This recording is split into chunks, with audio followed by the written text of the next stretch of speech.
저 나무들 중에 열매들 중에 안 떨어지는 애들이 있어요. 떨어진 그 중에 일부는 나무가 돼요. 나무에 저희가 보니까 가만히 들여다보니까 나무에 매달린 채로 그 열매가 나무 끝에 매달린 채로 포도나무가 된 적이 없어요. 그러니까 우리가 무언가를 이루려면 바닥에 떨어져야 되는 거예요. 땅에 숨어서 그 고통을 감내하지 않으면 열매에서 이 열매가 나무가 될 기회가 전혀 없어지는 거죠. 열매가 돼서 잘 익었는데 땅이 무서워서 만약에 안 떨어진다면 기회는 전혀 없겠죠. 그래서 봄이 될 때까지도 안 떨어지고 있는 호도들이 가끔 있는데 그거를 떼어서 열어보면 다 썩어 있어요. 그렇지만 나무 끝에 매달린 호도가 나무가 되는 경우는 한 번도 보지 못했다는 것이죠. 여러분들이 도전하는 삶을 사는 것도 똑같을 거라고 저는 봐요. 농장 자체를 감싸고 도는 강이 하나 있어요. 동그랗게 돌아요, 강. 땅이 이렇게 안에 들어있으면 땅 전체를 강이 이렇게 도른 다음에 붙어들 듯 하다가 나가버려요. 왜 강이 돌까? 그 지형에서 강이 이 땅을 도는 이유는 뭘까요?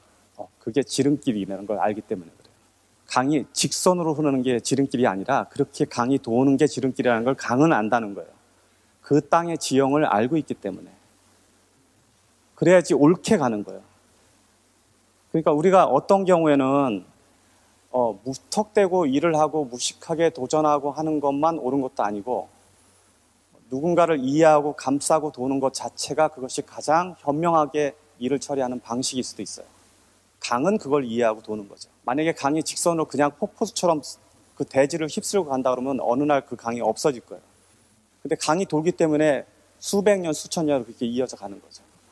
우리의 삶에서 포용력이라든지 순리라든지 이런 것을 강에서 느낄 수가 있다고요. 예전에 가졌던 나는 이거는 내가 분명히 옳다고 생각했던 것들이 거의 없다는 게 점점 알게 되는 거예요. 미국 갈 때만 해도 저는 다른 인종, 다른 종교를 가진 사람에 대해서 이해하지 못하는 부분이 너무 많았었어요. 왜 저 사람은 저렇게 행동을 하지? 왜 쟤는 저런 성 정체성을 갖고 있지? 저 사람은 어떻게 저런 종교를 자기 종교로 받아들이지?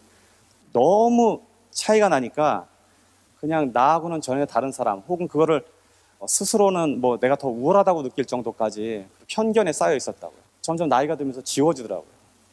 결국 내가 옳다고 주장할 만한 게 그닥 없구나. 농사는 자연에 반하는 일이에요. 흔히 갖고 있는 개념이 있어요. 천연, 자연, 농사, 유기농 이런 것들은 되게 아름다운 어떤 공통점이라고 생각을 해요. 근데 사실은 그렇지 않아요. 농사는 엄청나게 자연을 해치는 일이에요. 그래서 이 관점은 좀 색다른 점을 여러분한테 제시할 수 있어요. 사업이나 가치에 대한 속성을 이해할 때 그 속성 자체를 알아가는 것이라는 것을 이걸 통해 배워요. 농사가 되게 자연과 어울리는 일이라고 보편적으로 알고 있었던 지식들이 한 번에 부서지는 걸 느껴요. 그 넓은 땅을 내가 갈아서 거기다가 참외도 심고 수박도 심고 그러는데 그 갈아버리는 순간 사실은 그 안에 있는 많은 생명체가 없어지거든요. 여러 가지가 어울려서 살던 그 풀밭이 하나의 작물로 변해버린단 말이에요. 그럼 인간이 어떤 식물을 취하기 위해서 자연을 훼손하는 일이 농사예요. 일상 상식에서는 자연에서 살고 농장에서 일하면 그것이 동일한 개념으로 이해한다고요. 농사가 자연을 망치는 일이구나 하는 생각은 해요. 물론 그것 때문에 우리가 살아남으니까 그거를 나쁘다 좋다 이야기할 수 있는 부분은 아니지만 멋지고 낭만적인 일은 아니라고 생각을 합니다. 농장 생활을 하면서 정말 아름답다는 생각을 동시에 하는데 이게 자연에 반대돼서 일어나는 일이라고 인지를 하고 또한 그렇게 반대되는 일어나는 데서 거기서 살려니까 되게 여러 가지의 그거를 방어하는 일을 역시 하고 있더라고요.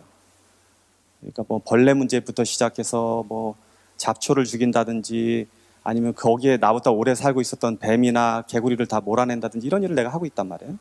근본적인 어떤 거가 우리가 흔히 일상적으로 알았던 것에 바꿈이 일어난다는 것을 저 용어에서 좀 가르쳐주고 싶었어요. 농장에다 나무를 심으면 지금 막 심은 나무가 혹은 옮겨놓은 심은 나무가 일상적으로 거기서 오래 자랐던 나무보다 4배 정도의 힘이 필요해요. 4배 정도의 영양분이나 4배 정도의 힘이 있어야지 거기서 안착을 해요. 무언가씩 옮겨간다는 것은 엄청 어려운 일이에요. 나무조차도. 사람도 마찬가지고 여러분 이사 오면 스트레스 받는 게 4배 더 받는 거예요. 이 나무가 이렇게 옮겨와서 뿌리를 그 땅에 밟고 열매를 내려면 4배 정도의 양분이 더 필요하고 4배의 힘이 필요하다는 거예요. 이 뿌리가 약하면 멀쩡하게 다 자라는 것 같은데도 열매가 안 열려요. 그 열매가 열리는 데까지 2년, 3년, 4년 기다려야 돼요. 혹은 열매가 열려도 너무 쉽게 떨어져요. 또 삶에서도 이런 게 똑같은 가치가 나타나요. 내 뿌리가 튼튼하지 않으면 내가 무슨 일을 해도 다 결과가 안 나타난다고요. 그럼 우리의 삶에서 뿌리는 뭐예요? 우리의 기본적인 인간관계죠. 가족, 지역 사회, 친구, 그래 나의 자존감, 이런 기본적인 것이 지켜지지 않으면 또 열매가 열지도 않고, 그래서 여러분의 삶에서도 내가 어떤 것을 이루고 싶다 그러면 그 사람의 사고 체계에서 철학 체계가 나와야 돼요. 내가 왜 일을 하는지, 내가 왜 일의 가치를 느끼는지, 내가 왜 가족의 지지를 받아야 되는지, 이런 가치 기준이 나온 다음에 무엇을 하면 정말 좋은 열매가 될 수 있어요. 그런데 이게 불확신 상태에서 무엇을 하면 여는 것 같기도 한데 결실이 없거나 열어놓고 떨어지거나 그냥 시간만 보내고 몇 년 고생해도 이루어지지 않거나 이런 일이 흔하게 일어나는 거예요. 뿌리를 키우는 일에 관심을 가져야 되고, 이 뿌리 자체가 가족 관계이기도 하고 혹은 자기네 철학 체계일 수도 있어요. 사업도 철학 체계 안에서 해야지 이 사업이 지속성이 있는 거예요. 이 일도 똑같은 거예요. 여러분 마찬가지로. 제 농장에도 겨울이 있어요. 그래도 가끔 얼기도 하고 그래요. 서리도 내리고. 야채 중에 상추는 가장 얇은 야채예요. 정말 종이짝지라고 우리가 손으로 누르면 물기가 쭉 해갖고 그냥 뜯어져 버리잖아. 아무리 추워서 온도가 얼을 정도의 온도가 돼도 상하지를 않아요. 그 안에 상추가 얼지 않게 하는 물질이 그 안에 들어있어요. 그러니까 야채 중에서 가장 어린 야채인데 멀쩡해. 얼음이 어느 정도의 추위에 오렌지 나무 20년짜리가 죽어버려요. 보통의 경우에 우리는 대부분 흙수저잖아. 흙수저에 대해서 투덜거릴 게 없어. 흙수저가 금수저보다 강하다고 믿는 사람 중에 하나예요. 여러분들 금이나 은, 동 끓이려면 뭐다 쓰는 줄 알아요? 흙그릇 안에 그 쓴단 말이에요. 흙은 금을 품어서 그 안에 가둘 수가 있는 게 흙이에요. 상추 같은 사람들이에요. 나머지는 다 오렌지야. 그냥 금방 죽어버려. 환경 변하면. 우린 절대 안 죽는다고. 멀쩡하게 되게 잘 자라던 호러마 나무가 아침에 가보면 어마어마한 통나무 쪽, 이렇게 내 몸보다 훨씬 더 큰 가지들이 그냥 쩍 잘라져서 바람이 분 일도 없는데 그냥 땅바닥에 떨어져 있는 경우가 있어요. 상당히 자주 그래요. 근데 가서 그 나무 끝을 가만히 보면 안에가 썩어 있거든요. 밖에서 볼 땐 전혀 몰랐는데 안에 구멍이 든 거예요. 그러면 나무가 그것을 잘라낸 거예요. 얘를 안고 계속 갈 수가 없거든. 그러니까 그 큰 가지가 자기의 일부 한 3분의 1, 2분의 1 되는 나무를 다 잘라버립니다. 잘라서 떨어뜨려 버려. 그리고 다시 시작해요. 거기서부터. 그래서 이런 경우를 자연에서 보는 거예요, 저는. 그래서 우리가 어떤 일을 이룰 때 더 크고 싶거나 더 성장하고 싶으면 나도 내 몸을 자르는 경우처럼 그런 극단적인 용기와 결단이 필요하다는 거죠. 지금 이 나무가 100년, 200년 자라려면 그 가지 못 갖고 갑니다. 그래서 그걸 잘라서 다시 새 가지를 키우더라도 그걸 잘라내 버리는 거예요. 그 인생에서도 여러분들이 정말 중요한 결정을 하고 정말 중요한 의지를 표현하려면 여러분들이 갖고 있는 가장 나쁜 것, 절대로 고치지 못한다고 생각하는 것, 이거 없애야 돼요.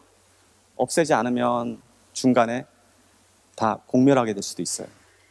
동물도 아니고 사람도 아닌 나무도 저렇게 자기 가지를 잘라내고 다시 시작하는구나 걸 나무를 통해서 보는 거죠.